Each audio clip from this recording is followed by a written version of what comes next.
All right. Part dos. All right. So we're continuing on. So Bruce, I'm kicking him out, right? And I've got a whole list of people that were available that we could have chosen. Okay. Let me go over those real quick. Lou Gramm for Foreigner. Okay. Ann Wilson. Okay. Levi Stubbs from the Four Tops, one of the greatest voices of all time. If you don't like the Four Tops, you're an idiot. You're a complete idiot that needs to be banished to not only another country, another planet, okay? Because Levi Stubbs, he was angelic. He was angelic. Gone too soon. I think he lived to be like 70-something. Freddie Mercury, he was still alive. Brad Delp hadn't shot himself yet, still alive. None of these people got caught. Madonna? How does Madonna not get caught? Now, maybe some of these people got caught and they were like, no, thank you. I don't sing for Africa. I don't know. I don't know what their situation was. Maybe they're filming a movie. Maybe I don't know what they're doing, right? But I'm just saying there's a list of people that could have been on there. Let's see, Christine McVie, the better sounding girl version of Fleetwood Mac, right? I mentioned Whitney. Ronnie Spector. Ronnie Spector was still alive, and she'd already broken out of Phil Spector's house. She wasn't living in a cage chained to like a basement pole or something anymore. Peaches and Herb, right? Right, come on, man. I think I said Herb, not Herb, whatever, right? But, you got all these Vandross, Peebo, Teddy Pendergrass. Teddy Pendergrass was alive. I mean, all these people are alive, and y'all getting Willie Nelson and Bruce Springsteen and Dionne Warwick to, like, cover the second verse? That is horrible. That is just, anyway. So then we kind of redeem ourselves, because now we got Kenny Loggins, who I like, the soundtrack king, right? I mean, nobody's done soundtracks better, at least soundtracks with popular vocals. Steve Perry, come on. I mean, there's one of the best voices of all time. So we did it there. Daryl Hall, one of the most soulful white dude voices of all time, right? I mean, and Oates, everybody jokes about Oates being in the background, but Oates did a lot of things like Michael Anthony did for Van Halen, and speaking of Van Halen, I think that, I'll get to that in a minute. Michael Anthony did for Van Halen what, let's see, Oates is kind of like, I don't know what to call Oates, but Oates contributed a lot of things, right? He's George Harrison to the Beatles. Like, you don't have Daryl Hall without John Oates. You just don't. I don't care if he's so much shorter and uglier and not as good looking and doesn't sing as well and all, but he brings a lot to the table. But he's out there. So are the News, because Huey Lewis is there, and he brought the damn news, and I think that's funny. Then Michael Jackson comes in. He lays down his chorus again. So then we get into Huey Lewis and News. Huey Lewis. Huey Lewis got a very strong voice, and he's got some great albums. I mean, not even counting sports. Like, there were some great songs. Like, he really, and going back to Hall & Oates, they like ruled the 80s. Like, I think they're an underrated group as far, even look at all the hits they had, and every one of them, you could sing your balls off just right now without having heard them in 20 years. Like, just great pop songs, right? And Huey Lewis was right there. He had a little bit more of it was kind of like if you took Daryl Hall and combined him with John Cougar, and that became like Huey Lewis. He had a little bit more of a rock edge, and I hate saying that, but anyway, he brought the news. He's singing, very strong voice, does a great job. But then he hands the mic off to Cyndi Lauper, who I think they just got in there because she had like green hair and stuff. I think it was more of a spectacle because she doesn't have a great voice either. She's like a female like Neil Young or Bob Dylan, just not a strong voice, but for some reason people dig it, and I don't get it. Then they go with Kim Carnes, right? Which I only know from the one song, the Betty Davis Eyes. But I like that raspy, what is it? Bonnie Tyler's got that raspy voice. Like, she's got that cool voice, right? But she's so much better than Cyndi Lauper. I don't even get it, right?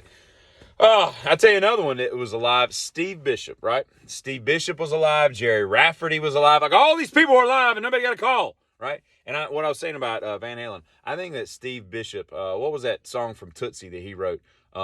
It's Gotta Be You. I'm gonna tell you what, I think Van Halen stole the chord progression from that, because I was listening to that the other day and I was like, this is like Love Walks In or Love, one of those love songs that Van Halen did in the Hagar era. Anyway, I digress. So then they get really down to chump change here. They bring in Bob Damn Dylan, okay? Bob Dylan is just horrible. He sings horrible. His songs are mediocre just because he's made a million of them. I wonder what Bob Dylan thinks of Jacob Dylan, because Jacob actually has a pretty cool voice and wrote some decent songs. He's like a better version of his dad, but I just don't understand how that twangy crap is. I don't know how anybody listens to that crap, and I've tried listening to like Arlo Guthrie and all those kind of beat hippie singer, whatever they call those people. I just can't get into any of it. It just doesn't make any sense to me. But Bob Dylan should have never been involved in this. And I watched the behind the scenes of this damn video, and these idiots are like cheering this dude on. I'm like, come on, Bob. Yeah, that was a great cut. And I'm like, a great cut? He sounds like if a deer got caught in a fence, you know, and had been there for like 3 hours. You know what I mean? Like, it's horrible. It's just a dying sound. I don't like it one bit. When you got all these other people that are alive, you know. But then you go into Ray Charles comes in, and I didn't know this. I thought Ray Charles was playing the piano, because I'm like, why is Ray Charles all the way over by himself, like in a different room, and he's playing the piano? He's reading Braille. He's reading the lyrics. They did the behind the scenes thing. It shows him. That's just how he moves. But I thought he was, because you can't see his hands. You just see him moving. He's reading Braille. And I'm like, that's crazy. Anybody can read Braille. I think that you're at least 15% smarter than me already. I don't care what your walk in life is. Just because I just don't understand. Because I've tried, man. I've tried. And every elevator I go in, I try to read Braille. I don't know what I'm doing. I don't know what I'm doing. No, and where do you even go to find a Braille teacher? That ain't in the yellow books. The yellow pages, I should say. And then they come back in with Stevie Wonder comes in again. I mean, what can you say? Stevie Wonder's he's just perfect, right? Except he can't see to drive. But then Bruce comes in and starts doing all this a cappella, accompaniment with Stevie Wonder. Stevie Wonder and Bruce Springsteen should never be mentioned. I wonder if they've taken the stage together ever since, because none of that makes any sense. But then, and so Bruce has probably got more airtime than anybody else in there. And I know Bruce was huge back then, but again, Bruce sucks at singing, right? Then Ingram comes back in with Ray Charles, and Ray Charles is just ad-libbing, and it just sounds great. Those are great, right?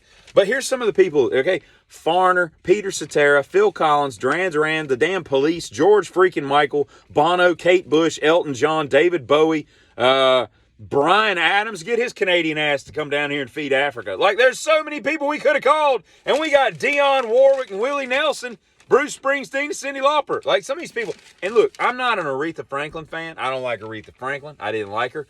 Now I don't like her when she was alive, dead, whatever. I don't like Diana Ross. I think she's overrated. I think the Supremes would agree with me. I'm more of a Patti LaBelle, Cheryl Lynn, Roberta Flack, Regina Bell, Stephanie Mills, Patty Austin, Tammy Terrell, right? Like Marvin Gaye and Tammy Terrell. Come on. Now, I know she died in like the 60s or something, but she wouldn't have been around for We Are the World. But there's so many people in that Luther Vandross, Peebo Bryson world of duets. Mike, go back and listen to R&B 80s duets, man. Man, there's just... We got Cyndi Lauper and Dionne Damn Warwick. Bob Damn Dylan and Bruce Springsteen. I just don't understand. Quincy, what are you doing? What is you doing? Quincy, I can't not think of Big Fat Yeast Rolls when I think of Quincy. And now what I think about when I think of Quincy is Big Fat Yeast Rolls from a restaurant that no longer exists, and the fact that you can't coordinate a good effort at feeding Africa, because about 32% of those people should have been cut and brought in with better people. Tammy Terrell, Giddy.